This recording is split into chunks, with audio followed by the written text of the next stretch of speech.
Hello everyone, and welcome back to the channel. If this is your first time with us, welcome to the channel. Today we're doing a couple of more modifications to our Momentum. Can't really get out here too much. We are at the storage and we've got tiny bits of room between us and the vehicle between us, but we have got our slide out about 3/4 of the way, so we're able to work on things in and out of the rig. The first thing we're doing is in our basement here, and you can see this is full of junk right now. We've got to get it straightened out and organized. We're still working on getting the house sold and trying to do this things well, but right here in the basement, right in the door, I have put a box for our radios. Now, a lot of people keep the radios in the truck, and that's fine, except when you've got everything going into your truck that we carry around all the time. The radio base itself tends to get knocked around and the radios fall out of it, and it's going to mess up the cord and all that. I did put a 12-volt cord in here.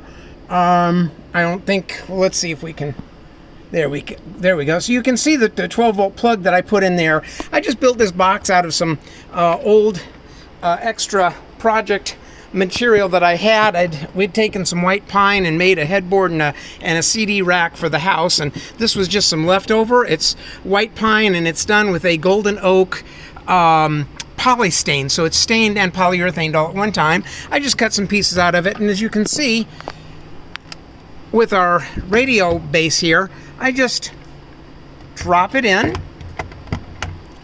and take and drop the cord in, and the radios sit there. They will charge because they're on 12 volt, so they will charge all the time. Our radios will always be charged, and then all we have to do when we need them is just open up the basement door and grab the radios. So when we're ready to go back into a spot at a campground or whatever, Julie can get out of the truck, come open the basement door, grab the radios, hand me one of them, and we're good to go. And then when we put them away, we just put them back in, put the charger back in the hole. They're staying in place, and at the same time we have access to them, and they're always charged.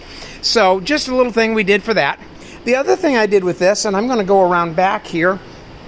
Sorry about taking you through the neighbors' rigs, but the other thing I did back here is I put a backup light on our rig. Now, you can see that this is just a little 6-inch 6 LED light that I got from Harbor Freight for like 25 bucks, something like that. And I bolted it to the bottom of the frame, just outboard of our license plate. And so when I get finished, I don't have my wiring with me today, my connectors, but when I get finished, it's going to be wired into the backup lights that are here on the factory brake tail light systems, just from right up under the frame here. I'll just go right up into this area and pull the wiring. But what I did to actually mount this was I came up in here with a hole saw, and let me bring it up here. I drilled a hole here in the frame to get the nut. I had to drill a hole in the bottom to put the mounting bolt in, and then I had to drill a hole here to get the nut in and tighten it down. But I didn't drill a big enough hole, so what I had to do is just take my cutoff tool and cut a little notch so I could get in there with a wrench to tighten up the nut good. As you can see, it's way down in there. Let's see if I can get this camera view for you better. Let's see, it's kind of tough up in there, but right in here is the nut, and the wiring I think is in front of it right now, so it's hard to see. But let me see if I can get that wiring out of the way. That might help you see it a little bit better. Up in there, it's kind of hard. I can't see the camera screen right now, but at any rate, then I just took my wiring for the light itself, which again I have not hooked up to anything yet, but I just ran it up through there. I will splice some extra wire onto it. It's coming out to just about my side frame rail, not quite that far, but I'll be able to splice maybe a foot or so of wire onto this here, and then run it right up into here and splice it into the backup light wire, and I'll be good to go. But for right now, at least, we do have this ready to where I can run it in there, and it will be completely and totally, once I get all this paper and everything out of the way. It will be completely and totally out of the way. It won't be dragging down here someplace below the light, causing issues. So from that standpoint, we'll be good. Why I did this was because when I'm backing up at night, these stock backup lights, and let me get out from under the rig here a little bit. I'm laying down on my back doing that. So these stock backup lights, while they give me a light, they don't give me enough. And so I put this wide floodlight down here on so that I can have enough light back here. This is supposed to give me a wide enough beam of light that will be like basically covering the entire back behind the rig for about 150 feet or so back. I will be able to see where I'm backing and when I'm backing. That's the goal at any rate.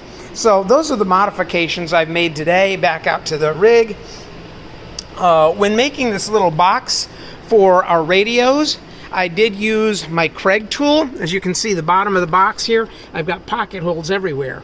And so I'm all about overkill. I've got 3 pocket holes here. I've got 2 pocket holes on each side for the sides, and I've got 2 pocket holes to hold the front of it on so that the radios won't go anywhere. Probably only needed 1 pocket hole for each side, and maybe the 2 for this, and I probably only needed 2 in this holding it in. And I took another piece of this 3 inches wide like this and put it in behind this. This is just a thin piece of Luan.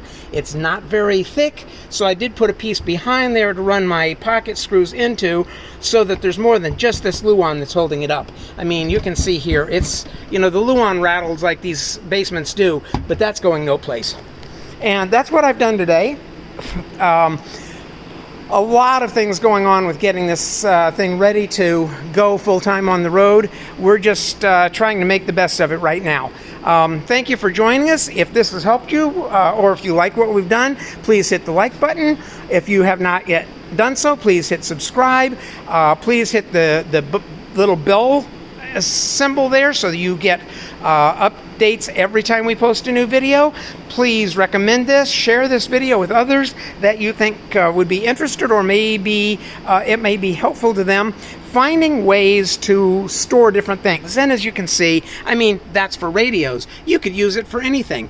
I've just got a couple of screws over here holding up our flagpole stand. This is for our flag that we got when we were at the Switch Crew huddle last November rather. That's we've got the flagpole for that, and that just is the base that you set on the ground so you can put your flag on it.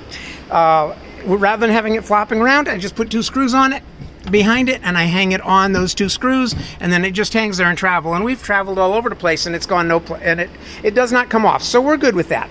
I'm very happy with the way that's working. Outside of that, thank you again for joining us, and we hope to see you in the next video.